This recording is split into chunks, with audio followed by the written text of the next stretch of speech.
Bonjour à tous. Je vais faire une chose que j'oublie de faire à chaque fois. Je vais me présenter. Donc, je suis Patrick Le Goff.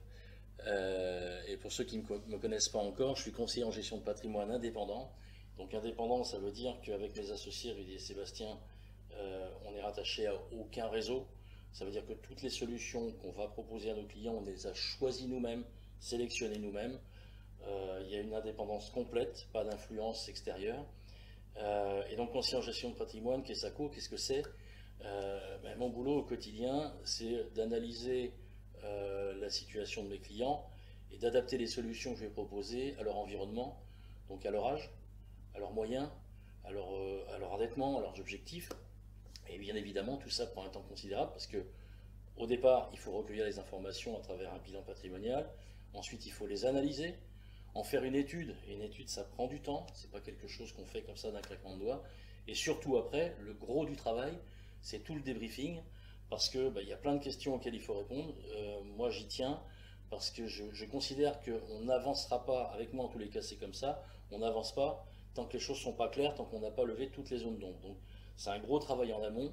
Mais c'est le métier du conseil. En fait, c'est un peu comme un médecin qui ferait un diagnostic sans avoir ausculté ses clients, sans leur avoir posé des questions. Ça, effectivement, c'est un point important et ça prend du temps, donc j'ai pas beaucoup de temps pour faire des vidéos. L'idée de départ de cette vidéo, c'est les études que vous m'adressez depuis pas mal d'années maintenant en loi Pinel, qui reposent toutes sur le même postulat, sur la même hypothèse, c'est une revente au bout de 9 ans de location. La raison, j'en ai déjà parlé dans une autre vidéo, c'est qu'effectivement, le fait d'avoir une revente au bout de 9 ans, ça permet de cacher la faiblesse du dispositif, parce que sans la réduction d'impôt, l'investissement, il est plus rentable. Donc ça, j'en ai déjà parlé, je ne vais pas développer. Donc il m'est donc venu une drôle d'idée, effectivement, c'est de comparer la revente d'un Pinel à la revente d'un T4 en colocation d'un de mes clients. Donc ce que vous allez voir, c'est des études en cas réel. Et j'y avais pas pensé, mais en fait, j'ai deux clients qui ont un T4 dans la même rue, et j'ai vu un Pinel se construire pendant le temps des travaux, j'ai vu un Pinel se construire juste à côté. Donc juste à côté, je suis allé chercher les infos sur ce Pinel.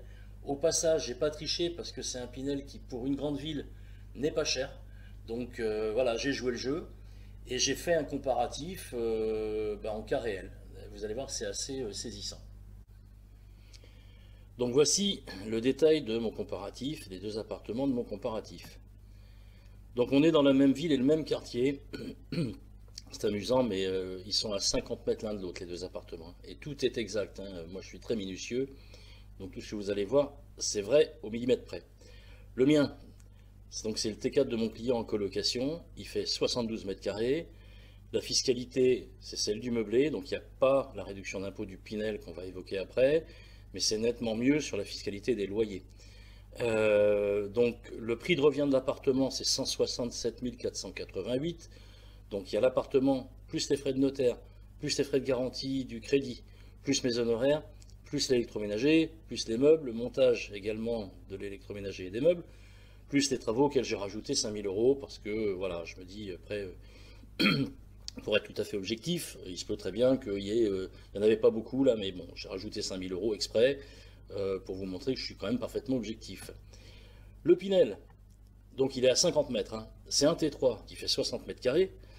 Il y a 18% de réduction d'impôt sur 9 ans, puisque c'est la loi Pinel, 2% par an. Et le prix de revient de l'appartement, tout compris avec notaire et garantie du crédit, 197 900. Voilà, donc ça vous permet de voir effectivement déjà, il y a un petit delta au départ. Alors on va me dire, ouais mais c'est du neuf, c'est du neuf. Attendez de voir la suite.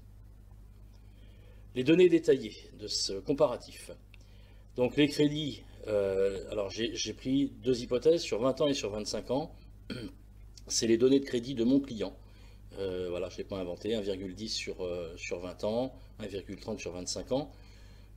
Sur celui en colocation, j'ai mis un différé de 2 mois dans le crédit, le temps des travaux. Là, il n'y en avait pas beaucoup, mais j'ai fait exprès, parfois, ça peut durer un peu. Donc voilà, j'ai mis, pour être encore très objectif, j'ai mis 2 mois de différé.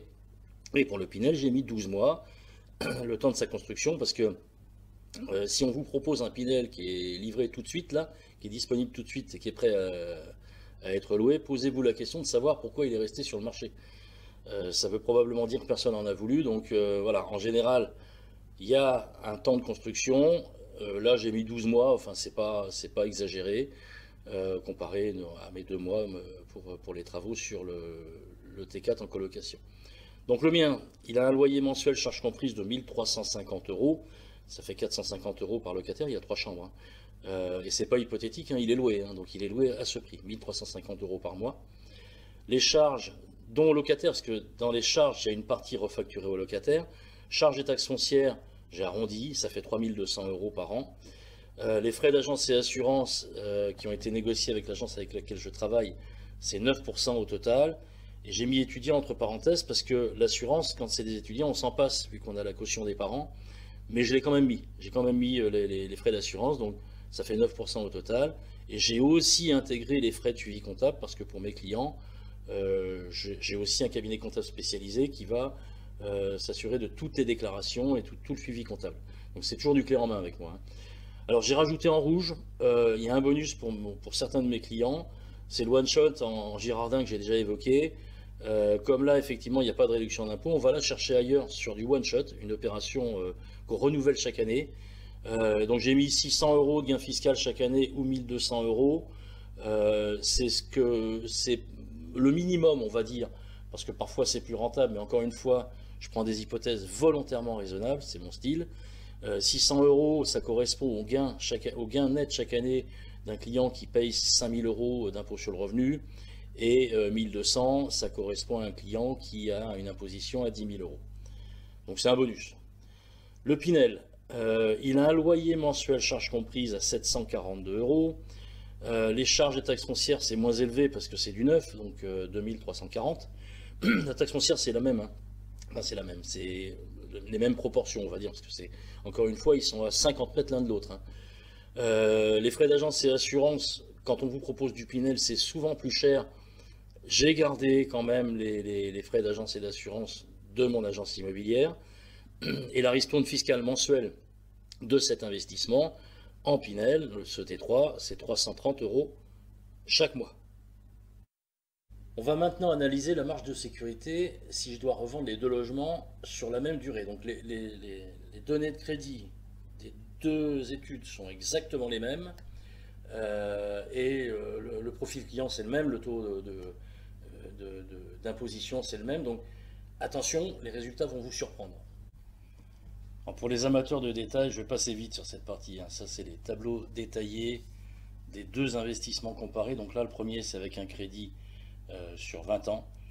Dans la deuxième colonne, vous avez les loyers, moins au milieu les charges, moins les échéances de crédit, et plus l'impact fiscal, parce que quand il est positif, c'est un gain, et dans le tableau d'en bas, vous allez voir, quand il est négatif, c'est un coût, en fait, c'est la fiscalité sur les loyers. Donc au passage, vous voyez dans la colonne impact fiscal, c'est dû au régime fiscal de l'allocation nue non meublée en revenu foncier. Vous avez une grosse partie de la réduction d'impôt qui est mangée par la fiscalité. Donc la réduction d'impôt c'est bien gentil, mais ça ne fait pas tout. Il y a aussi l'imposition sur les loyers. Là vous avez l'impact fiscal net. De mémoire, il doit être à 3 958 le niveau de la réduction d'impôt, mais vous voyez qu'effectivement c'est très vite mangé par la fiscalité, alors qu'en bas, alors bien sûr on a une rentabilité astronomique par rapport à l'autre, hein, c'est le loyer qui fait la différence, hein. Mais la fiscalité du meublé fait que pendant les premières années, vous avez un gain fiscal, c'est dû aux frais de comptabilité. Je ne rentre pas dans le détail, je reviendrai sûrement dans une autre vidéo.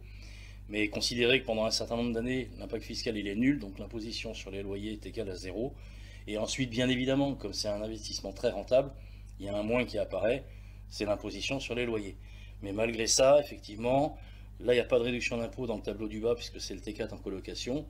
Dans celui du haut, il y a la réduction d'impôt, mais vous voyez qu'une bonne partie est mangée par l'imposition sur les loyers. Ça c'était sur 20 ans, on va passer à 25 ans, donc je passe assez vite aussi, hein, c'est pour les amateurs de détails, ça vous pouvez faire un arrêt sur image. Là effectivement on a un impact fiscal qui est moindre, puisqu'on a en haut, hein, sur le Pinel, on a plus d'intérêts d'emprunt déductibles, donc on a bien les 3 958 la première année, c'est la réduction d'impôt, mais après c'est grignoté par l'imposition sur les loyers. Alors qu'en bas, on a toujours, malgré la rentabilité énorme par rapport à l'autre, on est près du double, hein, en loyer. Vous voyez qu'effectivement, on est quand même largement gagnant. Ça, c'était le détail. Bon, là, on va rentrer dans le détail de mon comparatif d'une revente au bout de 10 ans. Pourquoi 10 ans? Rappel, c'est 9 plus 1, c'est le Pinel, hein. Il y a 9 ans de location, plus 1 an, le temps de la construction, un an de différé sur le crédit, donc ça fait bien 10 ans. Je vais regarder ce qui se passe avec un crédit sur 20 ans. Alors, les mêmes hypothèses de crédit dans les deux cas, bien évidemment, hein. Donc le mien, c'est toujours l'appartement T4 de 72 mètres carrés en meublé. Le capital restant dû sur le crédit, parce que si je vends, il faut solder le crédit auprès de la banque. Il faut que je rembourse 89 372 à la banque. Le coût total, j'ai mis un moins, puisque là on est en trésorerie positive, donc il n'a rien coûté, il a rapporté cet appartement. On va arrondir, hein, 7 987, ça fait à peu près 8 000 € de gains sur les 10 premières années. En bonus, si je rajoute le one-shot, le Girardin, pour mon client qui paye 5 000 € d'impôt sur le revenu, il a gagné 600 € par an, donc sur 10 ans, ça fait 6 000. 6 et 7, ça fait 13, donc 13 987. Et pour le client qui gagne 10 000, qui paye 10 000 € d'impôt sur le revenu chaque année, il va gagner 1 200 € de bénéfices sur le Girardin chaque année. Ça fait 12 000 € au bout de 10 ans. Voilà, c'est un bonus, donc je ne vais pas en tenir compte dans mes calculs suivants, mais bon, on pourrait l'intégrer, hein, si on veut. Donc, ça veut dire que si je reste sur les chiffres bruts, je dois rembourser 89 372 à la banque pour solder mon crédit. Mais l'appartement m'a rapporté 7 987 que je vais déduire. Ça veut dire que si je le revends 81 385, j'ai rien gagné, rien perdu. C'est pas le but, bien évidemment, mais ça vous donne une idée de la marge de sécurité. Ça correspond à un prix au mètre carré de 1 130 €. Faudrait vraiment un séisme sur le marché de l'immobilier pour que ça arrive, hein. Donc maintenant, on va regarder ce qui se passe sur le Pinel. Donc les chiffres sont un peu différents parce qu'il coûtait plus cher au départ, hein. Le crédit, c'est le même, hein, mais sur 20 ans. Donc j'ai un capital restant dû à rembourser à la banque à 109 726. Mais mon Pinel, en tenant compte de la réduction d'impôt, hein, tout compris, il m'a coûté 35 000 € au bout de 10 ans. Parce que le crédit est sur 20 ans. Vous allez voir, sur 25 ans après, c'est un peu différent. Donc la marge de revente, elle est beaucoup plus faible parce que du coup, il faut que je rembourse le capital que je dois à la banque, mais il faut que je rembourse aussi l'effort de trésorerie que j'ai moi-même consenti. Donc il faut que j'ajoute les deux, 109 000 plus 35 000. Donc ça veut dire que grosso modo, si j'arrondis, je ne peux pas revendre en dessous de 145 000, sinon je suis perdant. Regardez le prix au mètre carré, hein, ça fait 2415 € le mètre carré, c'est plus du double que le précédent, et c'est bien la même ville et le même quartier, ils sont à 50 mètres l'un de l'autre, les deux logements, hein. Alors, effectivement, on va me dire, ouais, mais Patrick, le Pinel, c'est du neuf, le standing, ouais, c'est ça. En tous les cas, je veux bien, mais ça fait pas le double. Ça peut pas être le double. Avec un crédit sur 25 ans maintenant, qu'est-ce qui se passe? Je vais aller un petit peu plus vite parce que les chiffres sont un peu différents, mais le raisonnement est le même, hein. Donc il y a plus de capital restant dû à rembourser sur le crédit, bien sûr, parce que le crédit est plus long, donc au bout de 10 ans, il en reste plus à rembourser. Mais en contrepartie, comme la mensualité est plus faible, au lieu de me rapporter 8 000 € sur les 10 premières années, il m'a rapporté 24 000. Je vous laisse lire le bonus en bas avec le one-shot, hein. C'est vraiment du bonus, mais c'est une réalité, hein. J'ai un certain nombre de clients qui font ça et il faudrait l'intégrer. Donc ça veut dire que si je revends 107 779 moins les 24 320 que j'ai déjà gagné, donc 83 459, j'ai rien gagné, rien perdu. Je suis à peu près dans la même configuration, ça fait du 1159 € le mètre carré, et le Pinel, c'est à peu près pareil, les mêmes proportions, on va dire. Voilà, 131 000 à rembourser à la banque. Il m'a coûté beaucoup moins cher, hein, puisque le crédit est sur 25 ans, 16 000. Si j'ajoute les deux, ça veut dire que si je le revends 147 000 €, en dessous de 147 000 €, j'ai perdu de l'argent, hein. Et le prix au mètre carré, bah, ça fait 111% de plus. Donc on peut me dire que c'est du Pinel, que c'est du neuf. C'est juste déraisonnable la différence entre les deux, hein. Et encore une fois, les deux appartements sont toujours à 50 mètres l'un de l'autre, hein. Maintenant, je vais me poser une autre question parce que donc si j'étais malin, tantôt on a vendu louer à un investisseur. Pourquoi je dis ça?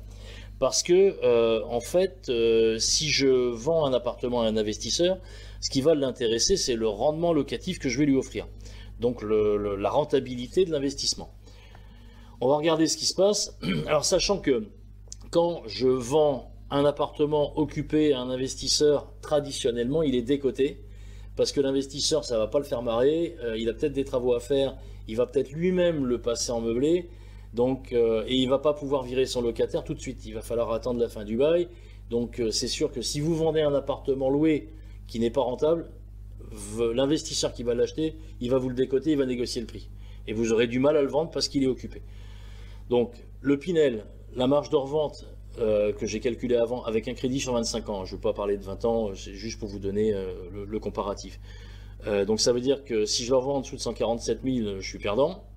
Vendu loué, effectivement, celui-là, il sera décoté, surtout s'il n'est pas rentable. Au bout de 10 ans, le loyer, c'est 9 642. Je vais déduire les charges, taxes foncières et frais d'agence et tout le tout team.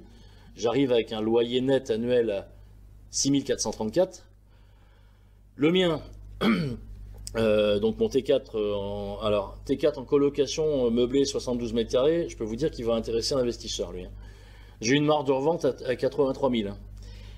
Mais mon loyer, regardez la différence entre les deux. J'ai un loyer annuel à 17 688. Je déduis mes charges et frais. Alors j'ai plus de charges. Parce qu'il y a effectivement c'est de l'ancien, la taxe foncière, les frais, les charges de copropriété sont plus élevées. J'ai les frais de comptabilité. Mais même en intégrant tout ça, j'ai un loyer net à 12 391. Loyer net, hein. Il est au double de l'autre. Hein. Donc si jamais je veux attirer un investisseur et que je lui dis que le rendement net de net, alors que la plupart du temps en immobilier on raisonne en brut, mais là je vais être transparent, c'est du net de net, j'ai déduit les charges, taxes foncières, tout. Hein. Si j'offre un rendement à 8% net, à mon avis il va venir l'investisseur. Ça veut dire que je peux le revendre 154 887. Et j'ai fait un bénéfice de 71 000 euros sans one shot, hein, sans le Girardin à côté. Hein. Si je suis un peu plus gourmand, on va dire, et que j'offre un rendement net de net à 7% quand même, hein, il y a quand même des gens susceptibles de s'y intéresser. Hein. Ça veut dire qu'à ce moment-là, je vais pouvoir le vendre 177 000. Et là, j'aurais fait un bénéfice de 93 555. Le Pinel à côté, j'espère que vous me suivez, hein, c'est pas un raisonnement toujours facile à suivre, mais c'est la rentabilité locative qui va intéresser l'investisseur. Donc voilà, c'est le rendement qui va l'attirer.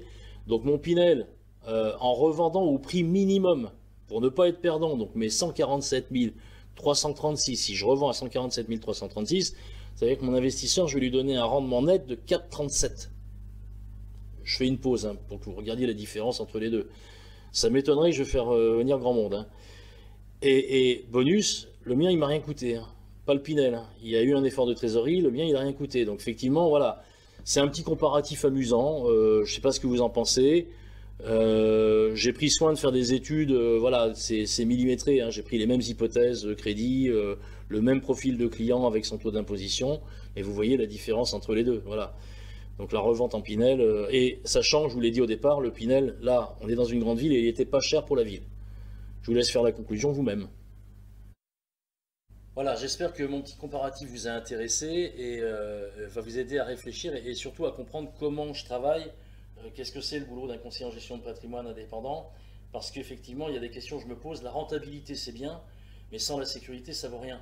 Donc, effectivement, un investissement, pour moi, en tous les cas, c'est pas fait pour être revendu, mais je voulais faire ce comparatif parce que j'avais cet exemple sous le nez que j'avais pas vu, en fait. J'avais le Pinel juste à côté pendant la phase travaux sur les appartements de mes clients. Et j'ai trouvé amusant de faire le comparatif, j'espère que ça vous a plu. Et je vous dis à bientôt pour une nouvelle vidéo dans mon salon du patrimoine qui est derrière moi. Au revoir.